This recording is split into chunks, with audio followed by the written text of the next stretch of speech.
Hello, আমি পাঞ্চালি। আজকে নবরাত্রির ৬ number দিন। আর এই ৬ নাম্বার দিনে দেবী দুর্গার যেই রূপটির পুজো করা হয়, উনি হচ্ছেন দেবী কাত্যায়নী। চলো আজকে কাত্যায়নী দেবীর গল্প শোনাই তোমাদের। উনি হচ্ছেন ভূত এবং পিশাচ ধ্বংসকারিণী। এই কাত্যায়নী দেবীর বর্ণ হচ্ছে সোনালী বর্ণের। উনার গ্লো এমন যেন মিলিয়ন সূর্যের রশ্মির ছটা। উনার বাহন সিংহ।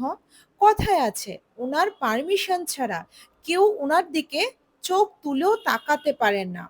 উনার ৪ হাতের মধ্যে ১ হাতে তরোয়াল, ১ হাতে পদ্ম, অপর হাতটি অভয় মুদ্রায়। দেবী কাত্যায়নীর ডিভাইন সিম্বল হচ্ছে ইনার ফর্টিটিউড, যার বাংলা মানে মনের শক্তি, সাহস এবং দৃঢ়তা।